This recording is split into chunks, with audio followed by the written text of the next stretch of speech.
All right. This is your captain speaking. Thank you for joining us on the LIGHTYBOIS podcast. We're about to reach our cruising altitude of 30,000 feet. Please buckle your seatbelts until the lights come on above you, indicating that you can get out of your seat and move to the bathroom.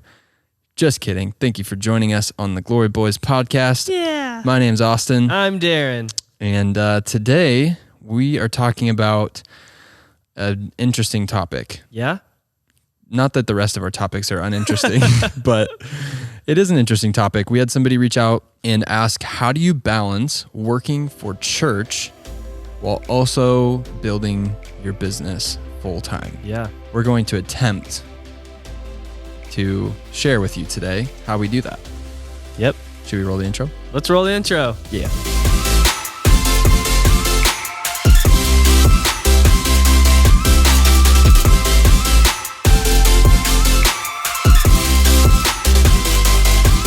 Before we dive into today's topic, we were also asked on our social media, on Instagram, I believe, how do you guys get your behind the scenes content? And I think that's a great question. How do we get photos and video for our Instagram feed and our Facebook and all of that stuff? Yeah. So content's important. You know, you need posts for the gram. Yeah. And do it for the gram. It can be tough as content creators to make sure to capture stuff of yourselves because you're usually shooting someone else. True. And so it can definitely be a challenge. I would say there's a variety of ways that we do that. Mm-hmm. One, the easiest way is we're on a shoot. If it's just you and me, we just keep an eye out for opportunities to just flip to photo and grab a shot of each other. Yep. So for example, we were on a shoot the other night and Darren walks out in this soybean field to get a shot. Mm-hmm. And I'm like, I'm not getting the shot. I'm out of his shot. I'm just watching him get the shot. And I'm like, he looks kind of like an idiot standing in the middle of this soybean field. Just kidding. He didn't look like an idiot. Thanks. But it was kind of funny because you were wearing like a white shirt and sweatpants shorts and you stood out like a sore thumb in this soybean field. Yeah. And so I'm like, that looks kind of cool. I'm going to grab a shot of it. And so that's simple, bare bones. That's the easiest way. Yep. Now, if there's maybe a shoot that's a little bit more intense or we sometimes don't think about it. Yeah. A lot of times what we'll try to do is bring someone along with us. Right. Whether that be Will or whether that be Bray or whether that be somebody from church that just wants to hang out or our new intern, Luke, which we hadn't talked about really, but we do have a new intern. Yeah, we do. He's awesome. He goes to our church and he reached out to us and was like, hey, my college professor wants me to do an internship. Are you cool with me interning for you? And honestly, it was the first time we'd really considered it. Yeah. Because we knew Luke, think he's a great guy. And he reached out to us and we're like, cool, let's do it. Yep. So anyways, bringing people along in the journey is a really good one. Totally. If we're shooting a wedding or if we're shooting, a lot of times we'll try to bring an extra hand and have them kind of shoot behind the scenes. Sure. Yeah, I think that's exactly what we do. Oftentimes, even if we are maybe traveling and there's really cool opportunities for cool shots on the mountain or in a desert or whatever, we just try to, like you said, switch to photo in those moments we can. Sometimes when you're on an intense shoot and you can't really do that, it's kind of a bummer when you miss out on those opportunities. But we do try our best and we do care a lot about content, so we make sure that we're capturing it. So the simple answer is just make sure you don't leave a shoot without getting a couple shots. Yeah, it's kind of like our goal. If we have 6 or 7 edits from a little shoot, that was a win, and we can use those for to schedule out on social. Yeah, for sure. One warning I would give is just make sure you do your work first and just don't neglect your work to be taking photos of each other because that can look really bad. It does. But sometimes we'll even if we have a wedding out of town, we'll take some time the day before to just go get shots of each other. Totally. And then the most thirsty level of this is we actually will hire our friends every once in a while who are professional photographers to take photos of us. Yeah. Whether we're releasing new merch or whatever. You need professional content. So you just got to get it done. So especially as a video company, you are held to a higher standard, I think, for how your content looks visually. Yeah. Which is a lot of why we put so much production into this podcast that most people just listen to. Yeah. but we're a video company. If we don't have a video podcast, like, are we really a video company? And so, anyways, just be looking for opportunities. Yeah, take advantage of every situation. Like right now, Bray is sitting behind the camera. She has another camera in her hand, and she takes a couple photos of us sitting here, and it will be used to promote the podcast in the future. And I would say the same thing for when you're on a wedding shoot. Get a couple shots of your second shooter, shooting the wedding, and just capitalize on all those moments. And I would say too, you don't only need photography.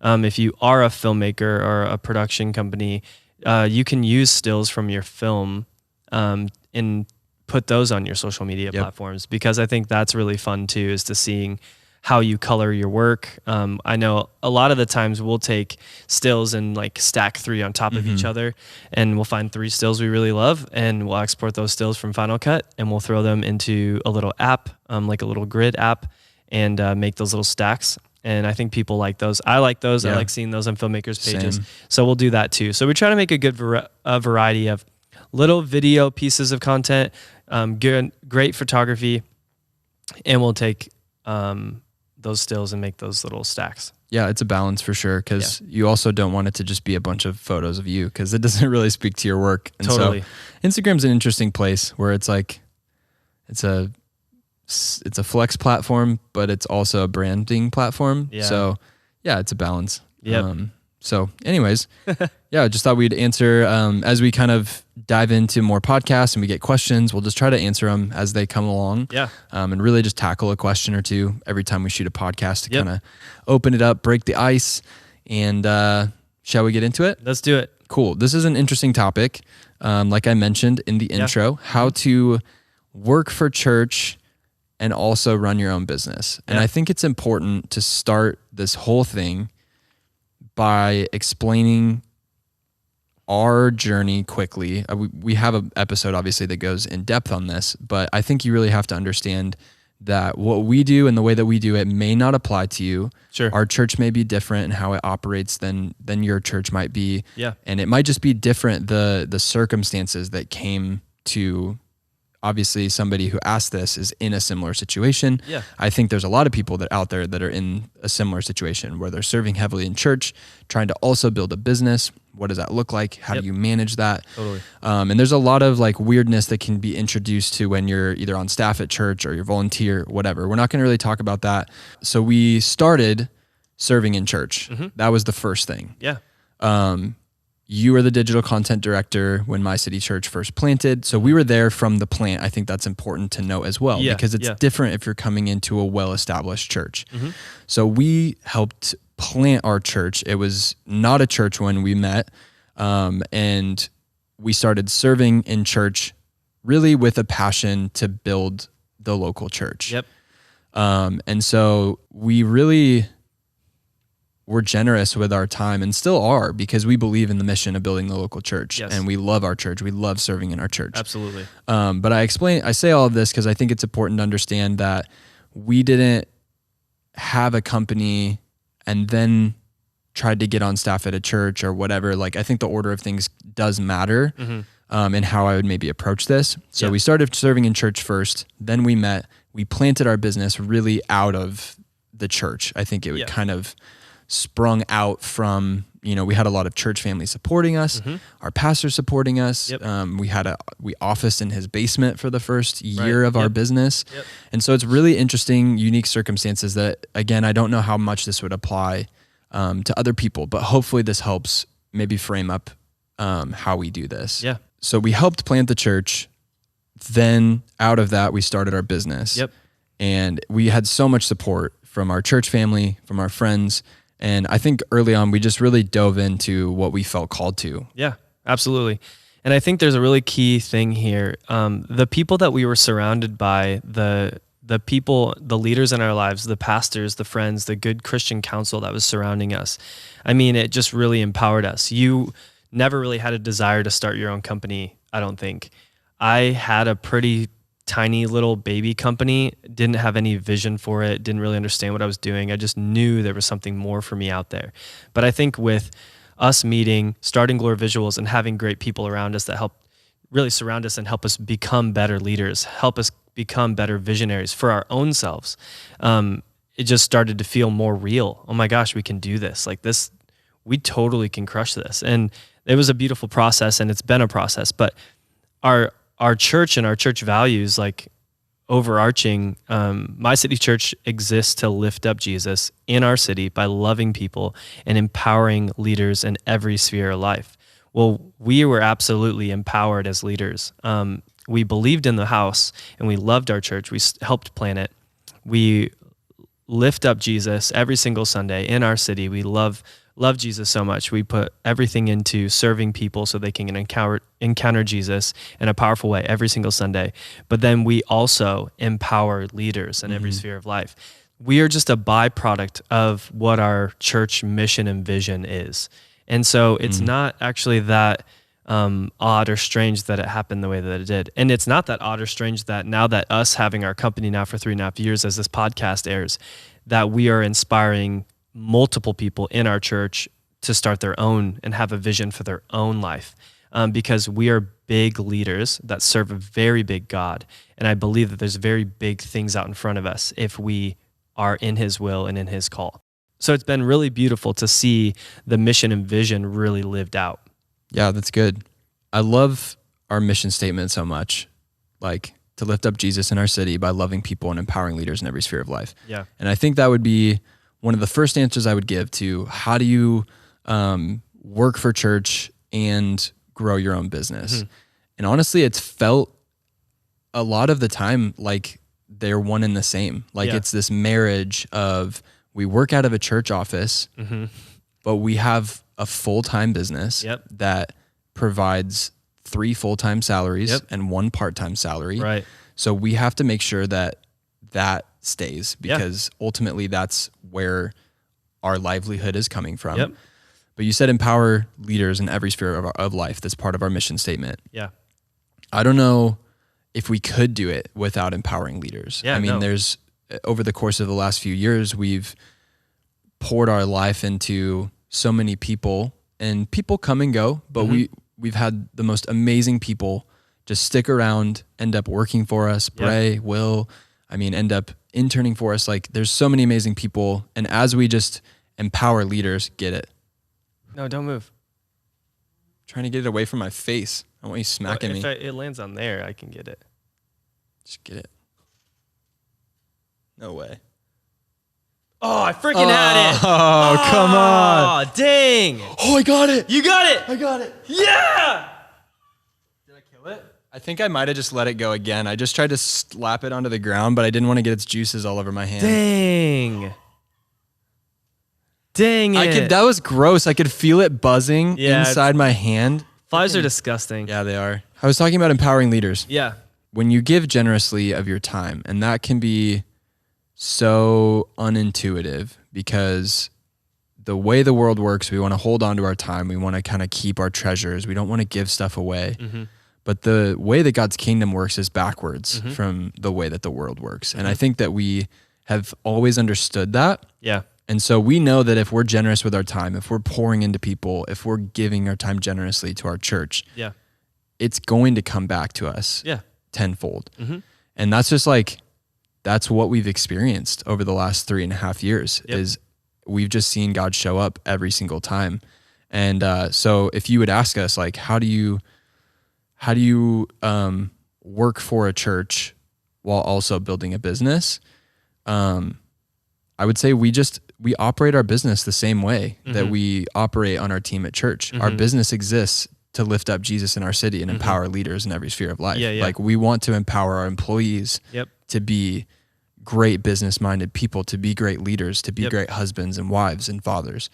And so when you just have that and apply that mindset to everything, to business, just as it is in church, it gets a lot easier and a lot simpler, because you don't have to try to manage the way that this works and the way that this works. No, they work the same way. Yeah. And sometimes it can kind of seem like you're really operating 2 full-time jobs. So then it can feel really overwhelming and just feel like a lot. But the beautiful thing is we have all of these systems in place. And we actually talked about it in the last episode where we discussed, 2 episodes ago, where it was episode 21, and we talked about a week in the life of Glory Visuals, kind of our work week, our flow, what systems we use, why we use them, project management, Slack, Rike, I mean, you name it. So we dive in depth on that. So I would highly encourage you to check that out. But having a system in place and making sure that we're managing our time well, because there is only so much time in a day. And to live a healthy life and have time with our wives and make sure date night's a priority and making sure that we're not missing out shoots or we're not missing Sundays. I mean, there's a lot of things that we can miss if we don't have systems in place. And so that's super, super important. Another episode I would reference is how to rest, how to balance work and life. I think that all applies, all the more so if you serve in a dual church and business kind of role. Because you have to become even more effective with your time. Yeah. And you have to be even better at setting boundaries. You have to be even better at making sure you take that day of rest. Yep. So part of giving your time generously, a byproduct of that is you have people that follow you. That's part of leadership. So you have people that follow you. Yep. And if you're generous with your time with those people, now it's an upfront investment. And it's, like I said, it's backwards from the way a lot of things work. So there's been a lot of times where we put a lot of time and effort and poured into somebody and it didn't pay out. Right. But again, we just know who our God is and that he's faithful. And so we can't control what other people do, but we can control if we're pouring into people generously. And part of that, we've built a team at church of, 15 people who are all capable photographers, videographers, many of which who through this process of pouring into them and of giving away of ourselves generously have now, whether it's because of us or not, have decided to start their own ventures, become professional photographers on their own. And we continue to just give them everything that we know, everything that we've learned. And that's our goal with this podcast too. But it's all part of empowering leaders in every sphere of life. And part of that is delegation. And that's such an important part. Honestly, one that we're not super great at, but we've grown a ton in this area and we continue to grow in it every day. So delegation is crucial to even, I think, running a business, but especially if you have the unique circumstance of serving in a church and owning a business. Learning to delegate is super crucial. So how do you do that? Yeah, there's a lot of ways to do that. I think having a team and delegating is so great. And there's a difference between delegating and dumping. Telling somebody just to do a bunch of tasks just because you don't want to do them or you want to take them off your plate isn't really the right answer, because that'll lead to burnout and people that will no longer really want to serve with you. But there's a difference between delegating in a healthy way, because delegating actually empowers them to take ownership of something, which in turn creates them into a better leader. It's a really beautiful process when you're able to find some people, that's 2-3 people, and really build them up and then start delegating things and giving them things and seeing how they run with it. It's obviously easier to do it all by yourself. In the short term. The short term. Because you know how it's supposed to be done, how it's supposed to look, how it's supposed to feel.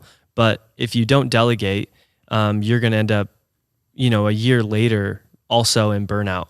And so delegating and not dumping, empowering leaders by trusting them, because people that are following you they want to feel trusted. And so I want to feel trusted by my leaders. And so if I feel like my team can trust me, and when I delegate something and they feel empowered, I mean, that's just a win. Yeah, for sure. Yeah, I wanted to share this. We, like we mentioned a couple episodes where we walk through our weekly checklist. We do devotional every morning. So I'm going to take a page out of John Maxwell's book and teach you how to delegate real quick. So number one step, ask them to be fact finders only. It gives them a chance to become acquainted with the issues and objectives. Step 2, ask them to make suggestions. This gets them thinking and it gives you a chance to become acquainted with their thought processes. Step 3, ask them to implement one of their recommendations, but only after you give your approval. Set them up for success, not failure. So that's a big thing with delegating and not dumping. Dumping can look like, hey, I want this done exactly this way. You're really taking any creative thought away from them that's Yep. disempowering. Totally. Step 4, ask them to take action on their own, but to report the results immediately. This will give them confidence, and you will still be able to perform damage control if necessary. And the 5th step, and this is, I think, the hardest one, is give complete authority. And that's really what we're talking about with empowerment. You can really disempower people if you give them something and then you take it back. Yeah. And you give them something and then you take it back, because it's not what you would have put out right then, but you haven't taken the time to spend with that person to impart who you are in them. Yeah, delegating and then taking back is like probably the most detrimental and unhealthy thing for your leader or for your organization, for your business, for your church. Start giving things away and empowering people instead of dangling things, handing them back, and then taking them back. It creates this weird tension, which we've learned in our journey together and in ministry and in our business, that when you really let go of things, and trust God with them and trust the person you're leading and pouring into, things really work out great. It may not be exactly what you hope for, but there's a lot of opportunities for growth and coaching through that. I mean, that's the thing. When you delegate, you're not like done with the person and they're just, they're doing it now, so I'm kind of done. No, there's still like a discipleship. There's still a relationship. There's still coaching that's very much needed and involved. So delegating, but also making sure you're there to coach through, because you're going to be looking back 6 months later like, wow, this is so amazing that this thing that I used to do every day for 3 years, this person is doing even better than me. That's just like a massive win in anyone's leadership journey. Yeah.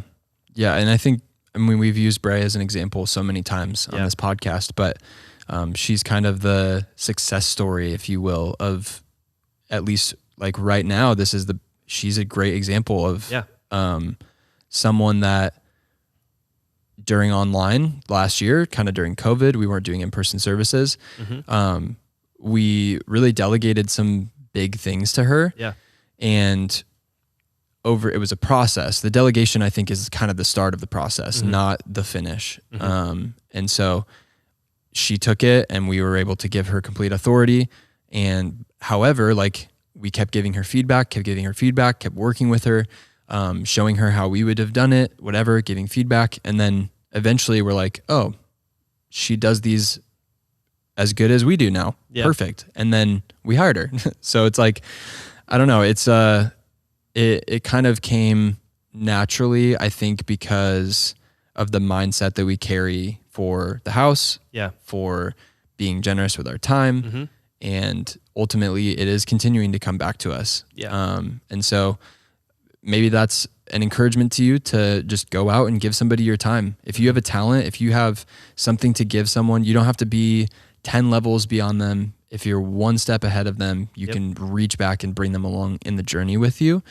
And that is so crucial to managing this stuff and being able to complete both of these things. I think I would speak to the people that maybe serve at church or are on staff at church and also running a company.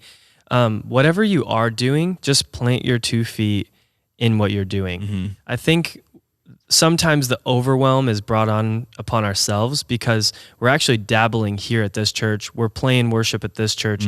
We're on digital content at this church, or shooting camera, doing stuff with cameras at this church, or mixing audio at this church event. The thing is, if you plant your feet in the house of God at a church, at a local church, whatever that one is for you, I really do believe that God honors that. And when you serve the house, you just love people, you're serving, you're giving your time, your treasure, your talents at one house. There's just something beautiful that happens. And we can say that because we are a testament to that. Just because you're creative doesn't mean that you have to be an unsteady creative where you're doing too many things all the time. Just, I would say, plant yourself. Let your yes be yes, let your no's be no's, and really just watch God just blow your mind when your faithfulness to the house of God and serving God, he just opens up doors that just would never happen otherwise. Yeah.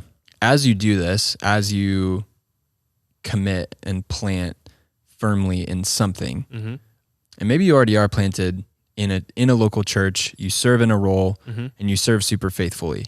That's awesome. Yep. Keep doing that. Totally. But always be thinking of who are you bringing along in the journey with you? Absolutely. Because without other people, without empowering other people, without building other people, I don't think there is a real good way to do it Yeah. outside of that. Because Right. no matter what, even if it's not an overwhelming amount of work, you're going to get bored. Mm-hmm. If it is an overwhelming amount of work, you're going to get burnt out. Yep. So regardless, if it's boring or it's way over the top, overwhelming, and way too much for you, Yeah. you need people to do it with. Totally. And so just always be thinking, who can I bring along in the journey with? Who can I impart something into? Who can I teach something to? And just be generous with your time and give it freely. And people will follow you. People will catch on. And you'll look back. It'll be a little bit harder, maybe a little bit more painful in the short term. Yeah. But you'll look back a year later and say, wow, like I have people now that are capable of really helping share this weight. Yeah. And it's more fun because I'm doing it with them instead of just doing it by myself. Yeah, I love John Maxwell is an amazing business leader in the church world and in the business world. I mean, he speaks all over the world. I've seen him. I've actually went to some of his trainings in Orlando, Florida, and I was really impacted by him. But something he always says all the time is leadership is influence. And I would just say, who are you influencing? Who's in your circle? Who's the 3-4 people that you're coaching, that you're mentoring, that's watching and looking up to you, that you're leading along in the journey? And then I would say identify those people, and then what are you going to delegate to them? Not dump on them. What are you going to train them in? What are you going to coach them in? And then give them so that you trust them so that they can grow in their own individual leadership journey. It's so important to empower leaders. That's how we build our businesses. That's how we build our mindsets. That's how we build our ministries. And that's really how we build a big life that God's called us to live. Yeah, that's really good.